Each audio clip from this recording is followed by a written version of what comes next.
Hebrew Israelites, and I'm out here through the spirit of Yahweh, Bahashem, Yahweh Shai, right? Wake up, people of Negro and Indian descent. You make up the 12 tribes of the nation of Israel, and I'm out here for y'all, all right?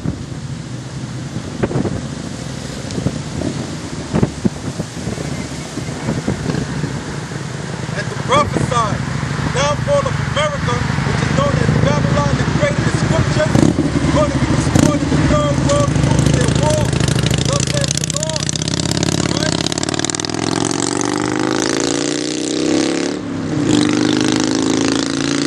Start off with a scripture.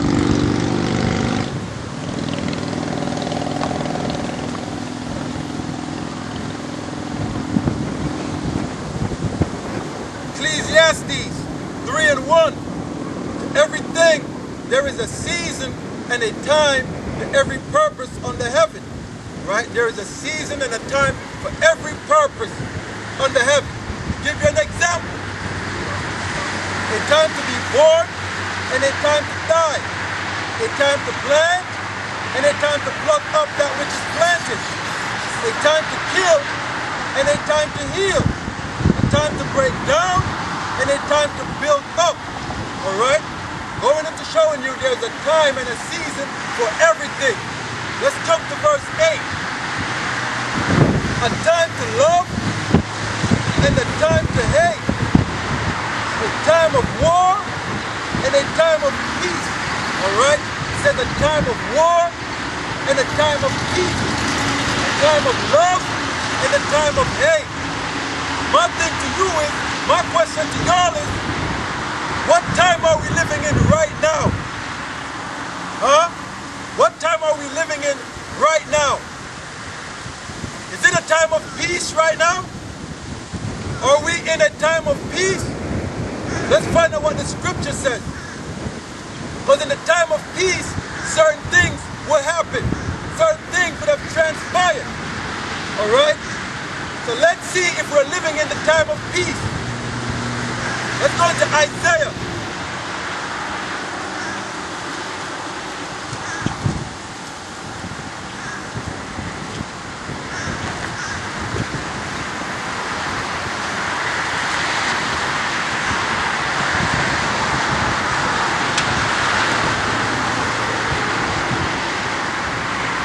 Isaiah 2, verse 2. And it shall come to pass in the last days that the mountain of the Lord's house shall be established in the top of the mountain, and shall be exalted above all hills, and all nations shall flow unto it. And many people shall go and say, Come ye, and let us go up to the mountain of the Lord, to the house of the power of Jacob, and he will teach us his ways, and we will walk in his path.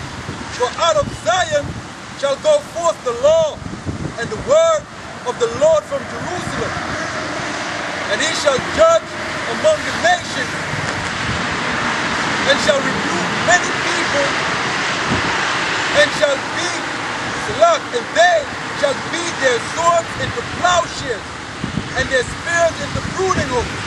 And nations shall not lift up sword against nations, neither shall they learn war anymore.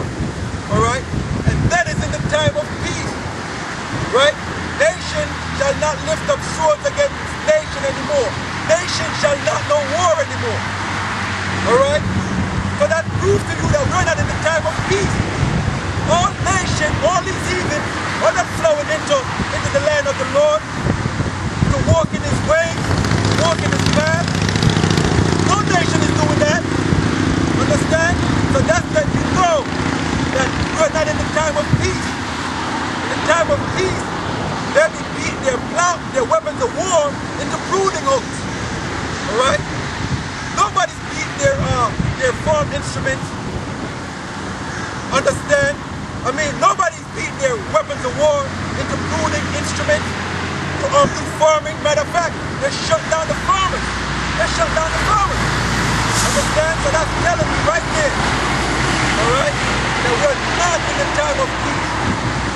how can anybody be talking about peace, peace, when there is no peace?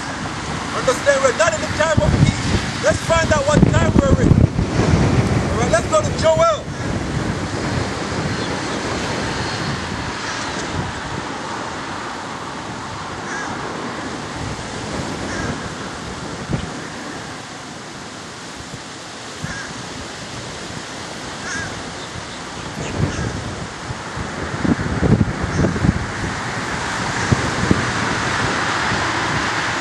Joel 3, verse 10. Beat your plowshares into swords and your pruning hooks into spears. Let the weak say I am strong. Right? It's the total opposite now. Understand? Beat your plowshares into swords. Right? And your pruning hooks into spears. Understand? What is that telling you? Get your weapon. Understand? That's the time we're in. We're in a time of war. Understand? You can definitely tell that. All you got to do is look at the people's action. Look at the people's action, right? Gun sales, firearm sales, or through the roof, right? Firearm sales or through the roof, right? What else? You got Ruger, Sig, and Glock. They're not taking any more orders, all right? Because they have so much weapons, they have to manufacture their backlog. They're not making any more. Understand? Because they got to fulfill so much orders, they can't take any more orders right now. Understand? But why everybody's stockpiling and weapons and ammo. Everybody's stockpiling upon their guns and ammo. Why? That's telling you the time that we're in. Understand? That's telling you the time we're in. We're in a time of war. Understand? Everybody's getting ready, except these people on this side. They're not getting ready while everybody else is. Alright? They have no idea what's going to fall upon them. None. Alright?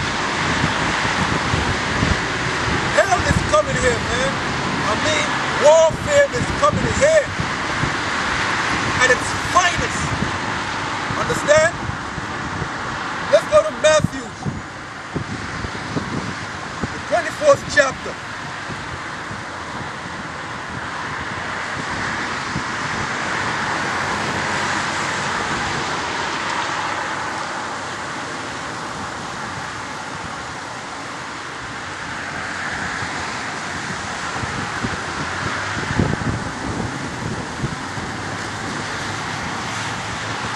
Matthew 24 and 12.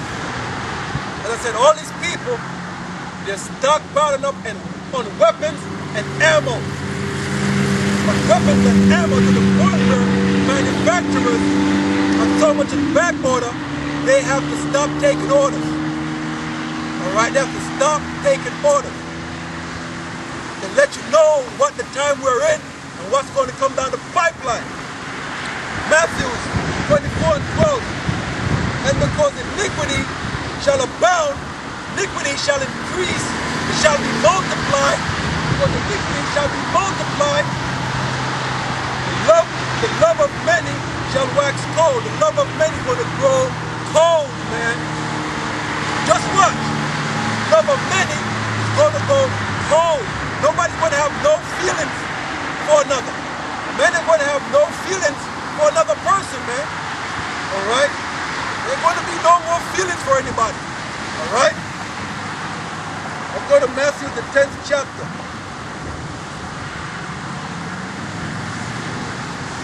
As I said, right? Because iniquity shall abound, the love of many shall wax cold. Men are going to have no feelings for anybody, man. Alright? Matthew 10, verse 21.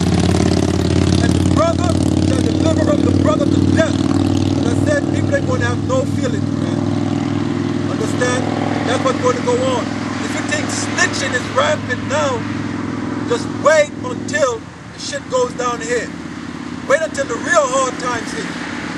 Understand? You're going to see brothers hurting his brothers. Understand? And the brother shall deliver up the brother to death, and the father the child. And the children shall rise up against their parents and cause them to be put to death. That's telling you what's going to take place, man. Why? Because iniquity shall be abound, the love of many is going to wax cold, man. Everybody's going to turn on each other. Understand? Everybody's going to turn on each other, man. Understand? It's going to happen. Just what? Let's go to 2 Ezra.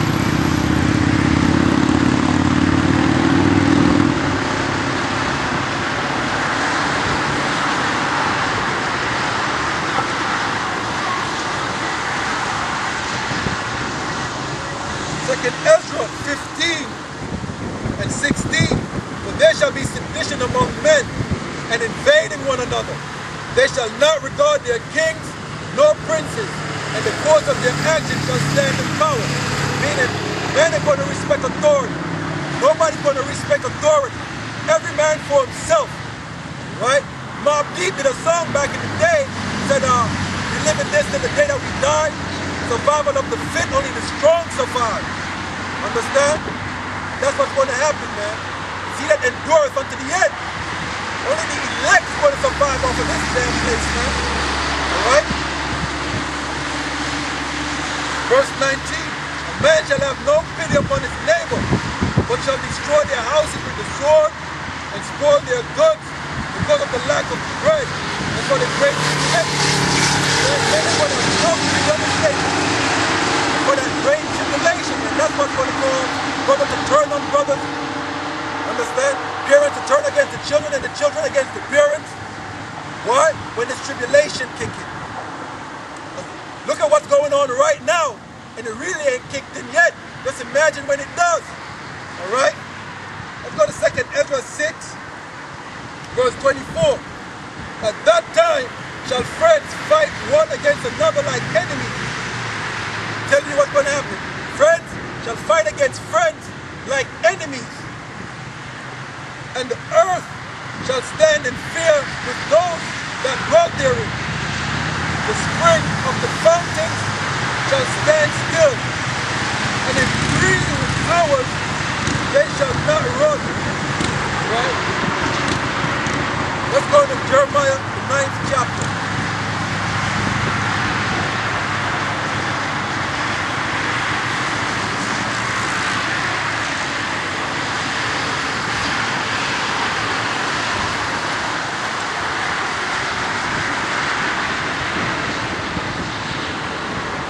Jeremiah 9, verse 4. And thus friends shall turn against friends like enemies, right? Take heed, everyone is neighbor, and trust ye not in any brother. You ain't going to be able to trust in your brother. Alright? You won't be able to trust in your brother. For every brother will utterly supplant, and every neighbor will walk with slander. And every neighbor is going to walk with slander, man. It tells you what's going to happen. Right? When the shit jumps off, that's what's going to happen. Let's go to 2 Ezra, the 6th chapter.